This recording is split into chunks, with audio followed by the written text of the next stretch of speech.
Alô, alô, YouTube! Depois do outubro mais longo da minha vida, finalmente acabou as eleições. Mas o que aconteceu? Qual é a diferença dessa e da última e de outras eleições no passado? O que pode acontecer no futuro? Sem enrolar muito, bora lá!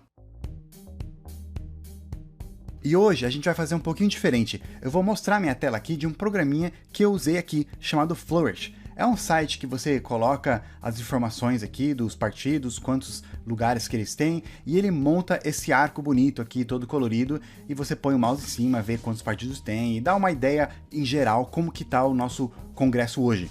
Eu coloquei aqui todos os partidos. Tem até uns partidos históricos que nem existem mais, porque talvez eu vou fazer um vídeo sobre os partidos antigos, o antigo Congresso, mas eu também coloquei partidos que nunca ganharam nenhum lugar no Congresso. Eu queria colocar a lista de todo mundo para quem sabe um dia no futuro eles vão ganhar alguma coisa e eu só fazer um update dessa lista aqui. Outra coisa importante de saber antes é que alguns partidos eles mudaram de nome mais de uma vez às vezes. Por exemplo, o PL, hoje Partido de Bolsonaro, Partido Liberal, antigamente era PR, Partido da República. E antigamente, antes disso, era PL também. Podemos, antigamente era PTN. Avante, antigamente era PTdoB. E assim vai. Vários partidos mudaram de nome, às vezes mais de uma vez. Como a gente pode ver, o Partido Progressista era PPB, PBR. E eu coloquei aqui, entre parênteses, o que era nome antigamente e na frente está o nome hoje em dia. Eu tentei organizar aqui mais ou menos a esquerda e direita do Congresso. Mas isso é um asterisco bem grande, gente, porque vários partidos mudaram de posição. Partidos hoje que são da base do Bolsonaro já foram da base do Lula também antigamente, já foram base da Dilma, já foram base do Fernando Henrique. Mas o que eu imaginei aqui é que as pessoas desse lado aqui é menos provável que eles vão fazer negócios ou trabalhar junto com pessoas desse outro lado aqui. Então, por exemplo, pessoal não é muito provável que vai querer fazer um projeto junto, 100% alinhado com as ideias do pessoal aqui do Partido Novo. E assim por diante. Mas o pessoal do meio, provavelmente eles vão fazer trabalho com pessoas dos dois lados, dependendo de quem está o governo e também depende de qual que é a proposta que eles estão trabalhando. Também sobre cores, eu mais ou menos escolhi algumas que são associadas a um partido, mas a mais ou menos, porque tem muito partido, então muitas cores iriam se repetir, e eu tive que ser um pouquinho criativo. Mas alguns estão, né, tipo o PT tá esse vermelhinho deles, o PL tá esse azul, PSOL tá o amarelo, Novo tá esse laranja aqui, mas nem todos estão certos, então não se importe muito com as cores. E como vocês podem ver também, eu coloquei vários anos. Eu me animei e comecei a colocar as eleições desde antigamente, e vamos começar a ver lá desde 1982. O que aconteceu em 1982? Bem, aqui ainda estava na ditadura militar, mas bem no finalzinho. E essa foi a primeira eleição em que eles deixaram mais de um partido participar. Durante a maior parte do regime militar, somente era permitido dois partidos. O partido que era dos militares, né, o Arena, e a oposição, o MDB, Movimento Democrático Brasileiro.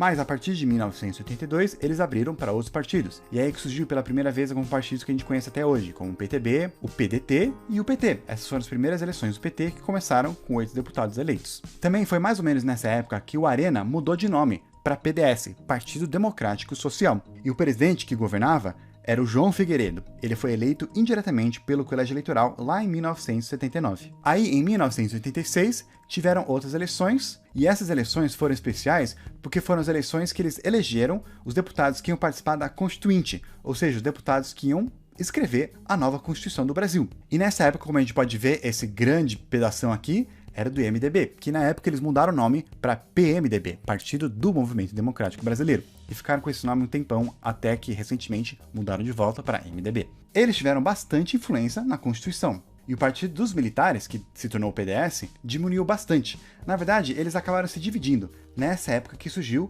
o PFL, mais tarde se tornou os Democratas. Então muitos deputados que eram do PDS foram para esse novo partido aqui, e eles tornaram a segunda maior bancada. Essa também foi a primeira eleição do PL, o PSB, PCdoB e o PCB.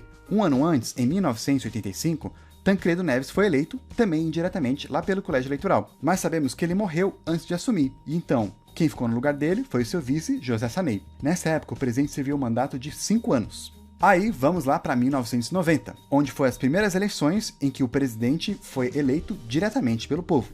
Quem foi eleito nessa época foi Fernando Collor, que ganhou no segundo turno, contra Lula, que ficou em segundo lugar. A gente vê que o PMDB diminuiu bastante de tamanho, mas eles também se dividiram. Alguns deputados do PMDB fundaram o PSDB, e um dos seus fundadores era o Fernando Henrique Cardoso, que vai se tornar uma das figuras mais importantes nos próximos anos da história do Brasil. E o PL basicamente dobra de tamanho, mas continua com uma bancada pequena comparado com outros partidos. O PDS cresce um pouquinho e o PFL diminui um pouco, mas um dos maiores partidos dessa época também era o PDT. Aí a gente sabe que o Collor foi impeachado e quem assumiu foi Itamar Franco, que também serviu por 5 anos. Mas aí desde então, o próximo presidente já ia começar a servir um mandato de 4 anos. E aí chegamos então em 1994, onde o Fernando Henrique Cardoso foi eleito já no primeiro turno com 54% dos votos. Em segundo lugar ficou Lula com 27%, Enéas, que fundou o Prona, ficou em terceiro com 7%, e um outro deputado lá do PMDB com 4%. O PMDB basicamente continuou do mesmo tamanho, mas quem cresce bastante é o PSDB, o partido do presidente eleito, que teve mais 25 deputados eleitos. O PDS, aquele partido que antigamente tinha sido o Arena, ele se fundiu com outro partido, PDC, Partido Democrático Cristão. E eles fundaram o PPR, Partido Progressista Reformador, que no futuro vai se tornar o PPB, Partido Progressista Brasileiro, e aí mais no futuro vai se tornar o PP, Partido Progressista, que é esse nome até hoje. Essa foi a primeira eleição do PV, que elegeu um deputado, o PPS, que hoje é o Cidadania, e surge o PSL, aquele partido que em 2018 era o partido do Bolsonaro, mas nesse ano eles elegeram nenhum deputado. É importante a gente ver, gente, que o PT está crescendo. Desde lá, quando eles começaram, em 1982, com 8 deputados, foram para 16, 35 e agora 50 deputados. Passando mais 4 anos, vamos para 1998, onde Fernando Henrique Cardoso ganha de novo, já no primeiro turno com 53%, um número bem parecido de votos que ele teve antes. Lula ficou em segundo lugar com 31%, Ciro Gomes apareceu pela primeira vez, lá do PPS nessa época, com 10%, e Enéas caiu para quarto lugar com 2%. Essa época foi o segundo mandato do Fernando Henrique, o plano real estava dando certo, então o PSDB conseguiu eleger 99 deputados. Foi a idade de ouro para eles. O PMDB ficou com 83 deputados, e desde então eles nunca mais conseguiram alcançar mais de 100 deputados eleitos. Mas quem conseguiu foi o PFL. PT continua crescendo com apenas mais 9 deputados, e o PL cresce um pouquinho mais, assim também como o PP, e o PTT diminuiu bastante. Aí chegamos no ano que o Lula foi eleito pela primeira vez. No primeiro turno ninguém ganhou, ele ficou com 46%, Serra, o ungido do PSDB, ficou em segundo lugar com 23%, em terceiro, Garotinho, lá do PSB, em quarto, Ciro com 11%, também do PPS. E aí no segundo turno, Lula ganhou disparado com 61% e Serra 38%. Esse aqui foi o auge do PT, eles chegaram com força, foi uma vitória. Muitas pessoas comemoraram, que parecia que finalmente um partido que não era corrupto, um partido que lutava contra o sistema, ganhou as eleições, e muitas pessoas estavam com medo que não iam querer passar o poder para eles, que iam fazer algum golpe, alguma coisa que não iam deixar que ele assumisse. E basicamente Lula ganhou espalhado pelo Brasil inteiro. E é aqui que marca o começo do declínio do PSDB, que foi lá de 99 para 70 deputados e desde então só começaram a cair. A esquerda cresce, PSB ganhou mais 4, PPS 15 e PT 32. A esquerda estava tão mais forte que os outros candidatos para presidente, tirando o Lula, também eram mais de esquerda. Tinha o Garotinho do PSB, o Ciro do PPS, o Zé Maria do PSTU e o Rui Pimenta do PCO. Esses eram os candidatos que tiveram mais votos, tirando o José Serra, que era a oposição, mas não necessariamente alguém de direita, pelo menos não como o Bolsonaro é considerado hoje. Mas apesar de ter ganho com bastante força, também começou o declínio do PT, porque desde então eles nunca mais conseguiram eleger uma bancada tão grande quanto este ano. Em 2006, eles estavam já com 83 deputados. O que aconteceu?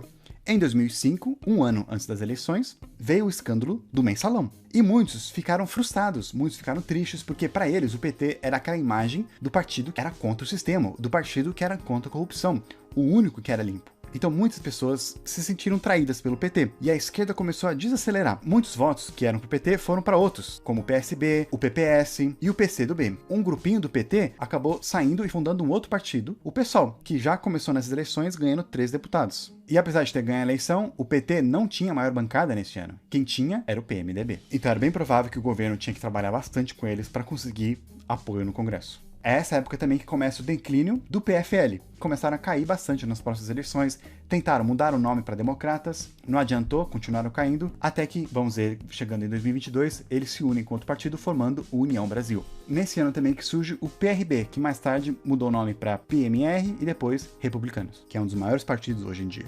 Estamos chegando, vamos agora para 2010. Lula não podia ser eleito pela terceira vez, então a ungida dele, Dilma, foi eleita. No primeiro turno ela ficou com 46%, Serra com 32%, em terceiro lugar Marina com 19%. E aí no segundo turno, Dilma ainda tinha bastante força, 56%, e Serra ficou em segundo com 43%. Essa foi a primeira eleição da Marina Silva, que também já tinha feito parte do PT, mas saiu também brigada com eles. E interessantemente, um dos fundadores do PT, o Plínio, também saiu do partido e nesse ano foi candidato a presidente pelo PSOL. apesar do PT estar com a imagem um pouquinho manchada, esse ano foi o auge da esquerda, que era liderada pelo PT, que tinha a maior bancada. Foi nesse ano também que o PFL muda o nome para DEM, os democratas. E surge também o PEN, Partido Ecológico Nacional, que não elegeu nenhum deputado, que mais tarde vira o Patriota. Lembra do Enéas? Meu nome é Enéas, 56. Pois é, o partido dele, Prona, ele se fundiu com o PL, um ano antes da morte do Enéas. E aí foi nessa época que o PL mudou o nome para PR, Partido da República. E tinha uma bandeira não muito verde e amarela. Interessantemente, gente, nessa época, o PR era a base de governo da Dilma. E também foi base do governo do Lula. E também apoiaram o Fernando Henrique. O PP também foi base de apoio desses governos. Então, por isso que é difícil colocar uma aqui como direita e esquerda, são inimigos, porque, na verdade, não foram no passado. Talvez hoje podem até ser, mas no passado não foram. Trabalharam bem juntinhos. E o PMDB continua diminuindo, mas ainda assim tem a segunda maior bancada no Congresso. Aí agora vamos para uma eleição que talvez muitos de vocês lembrem, em 2014, a eleição Dilma contra Aécio. A diferença do primeiro e segundo colocado diminuiu muito. No segundo turno, a Dilma ficou com 51% e o Aécio com 48%. Em terceiro lugar ficou a Marina com 21%. A gente vê então que o poder do PT caiu mais ainda. Foi nessa época que começaram a falar que o Brasil estava polarizado. O que aconteceu? As eleições foram em outubro.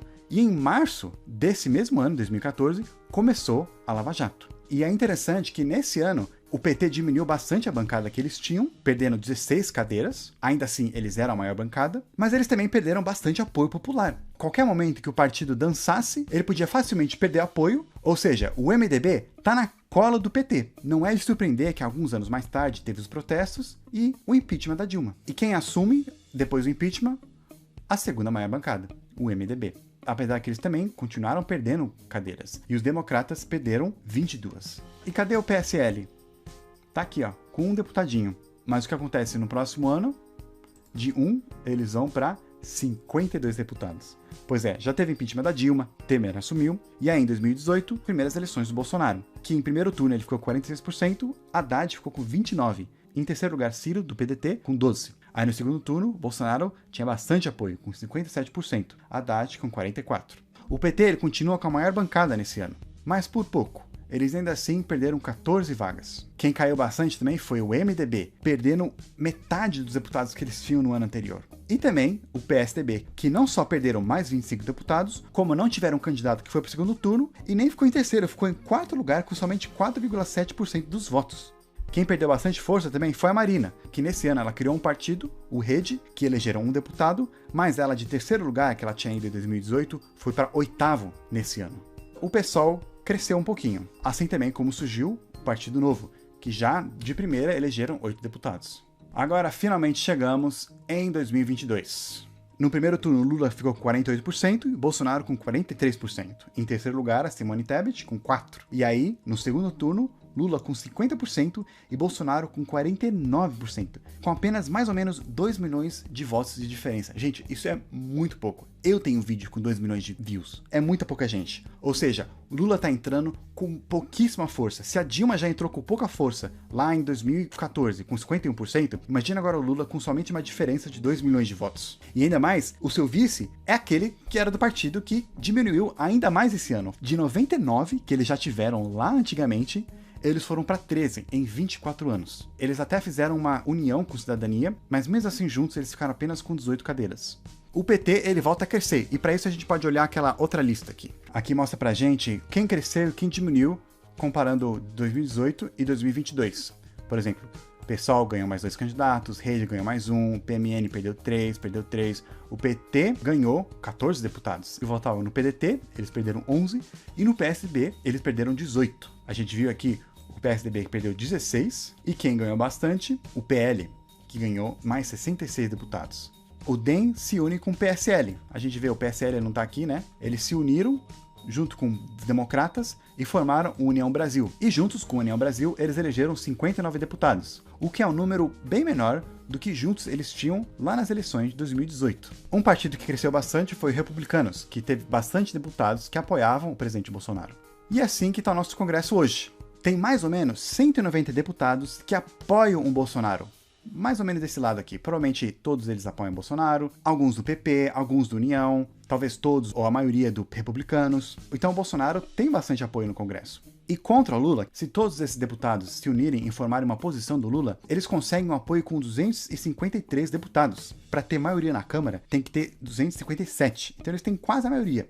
Mas, talvez não. Como a gente já viu antes, o PL, que antes era PR, que antes era PL de novo, já apoiaram o governo da Dilma, já apoiaram o governo do Fernando Henrique e apoiaram o governo do Bolsonaro. Então talvez alguns desses deputados, não todos, mas talvez alguns vão pra lá. Talvez alguns do PP, que também já apoiaram o governo da Dilma e do Lula antigamente. Então eu não me surpreenderia se o Lula conseguisse formar uma maioria aqui no Congresso. Mas como eu falei, somente 2 milhões de pessoas elegeram ele lá. Então, assim como a Dilma caiu facilmente, talvez também facilmente, se ele dançar, ele perca o apoio, principalmente desses partidos aqui. Perdendo apoio desses partidos, ele pode perder a maioria e eles podem achar alguma desculpa para poder fazer um outro impeachment. E quem vai sumir?